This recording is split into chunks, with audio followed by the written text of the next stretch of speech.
तो एक आचार्य थे, सपत्नी गांव से बाहर एक जगह रहते, पाठशाला थोड़ी दूर पर थी, आचार्य पाठशाला में रहते, आचार्य पत्नी घर में।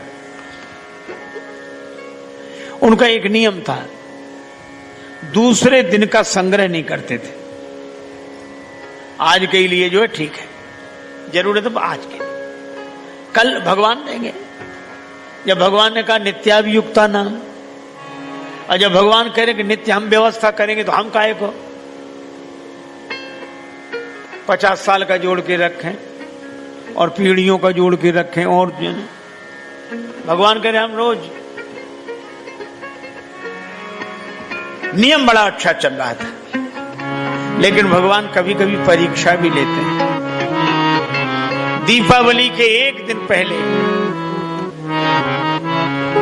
एक बालक आया कि ये कल के लिए रख ले। बोले नहीं गुरुजी नाराज होंगे, कल के लिए नहीं रखते, आज कल दीपावली, कोई बात नहीं।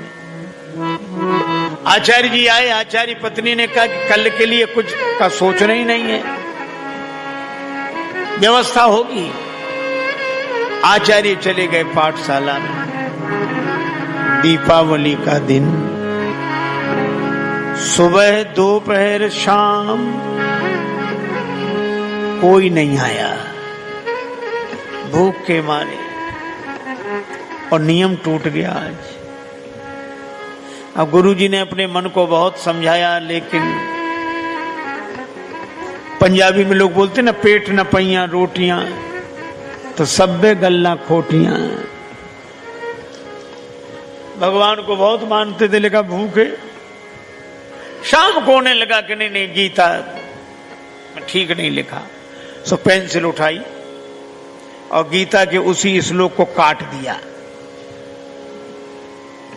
तेसाम नित्याभियुक्ता नाम योग क्षेमम बहाम्यम, पेंसिल से काट दिया। ऊपर का भी अनन्यास चिंतयन्तो माम ये जना पर्युपास्ते तेसाम नित्याभियुक्ता नाम। रात को नींद नहीं लगी, शर्म के मारे घर नहीं गए। क्या कहूंगा पत्नी से। सवेरे 4 बजे जगे, फिर भी गीता सामने रखी, तो वो श्लोक लिखा दिखाई दे रहा था पेंसिल से, जिसे काट दिया था।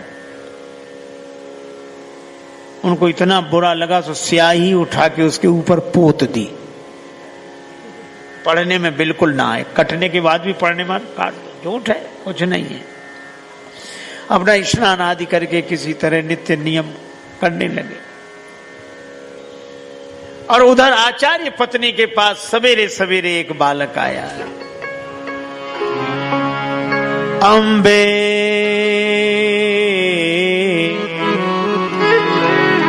अम्बे अब के मोही उबारो, अम्बे अब के मोही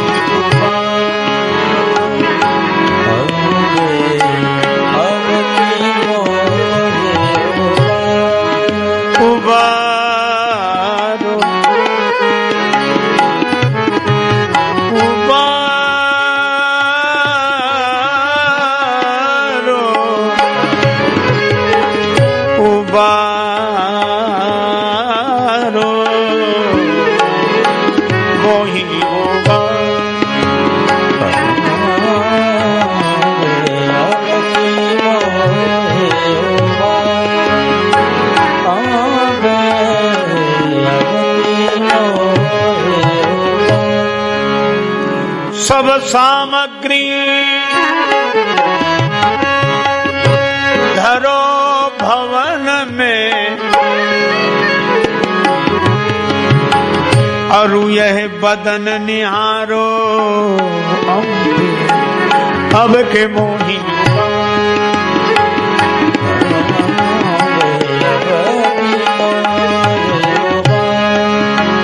एक बालक सिर पर गठरी रखे कह रहा था, मां दरवाजा खोलो, ये सामग्री भवन में रखो और मेरा मुंह देखो। आचार्य पत्नी ने दरवाजा खोला, देखा एक बालक सिर पे गठरी रखे खड़ा है।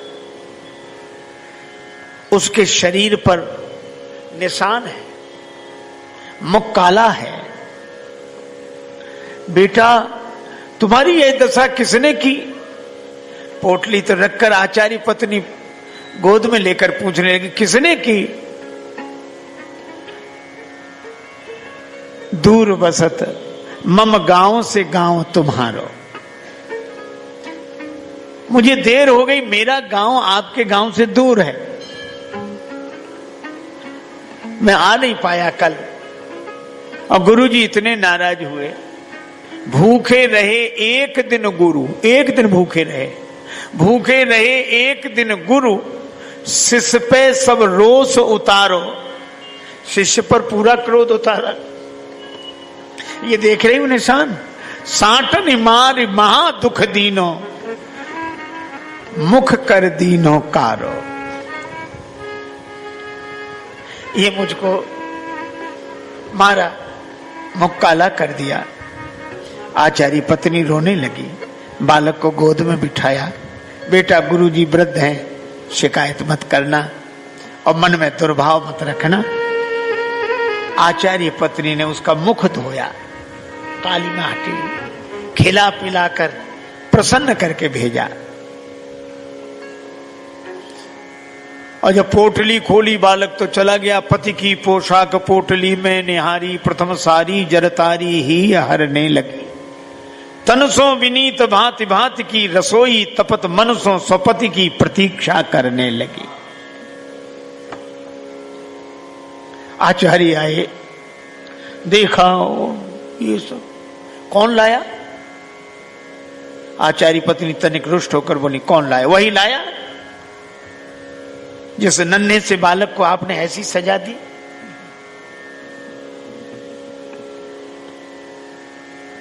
दया नहीं लगी? उसके शरीर पे चोटों के निशान, उसका मुंह काला कर दिया। आचार्य जी बोले, मेरे पास तो कोई नहीं आया। आचार्य पत्नी बोली, मैं कोई झूठ बोलती हूं?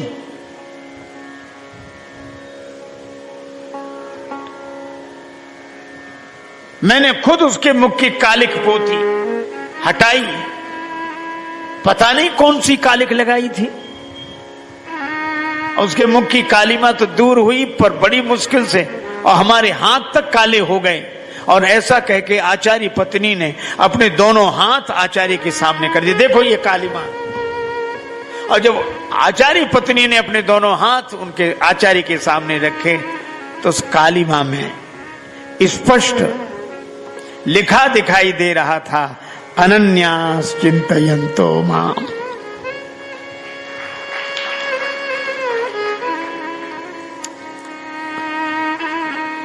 ये जना पर्युपासते तेषां नित्याभियुक्ता नाम योग क्षेमं वहाम्यहम्।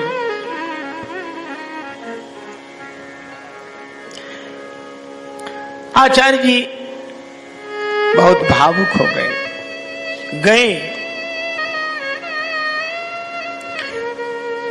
श्री गीता जी की 108 परिक्रमाएं की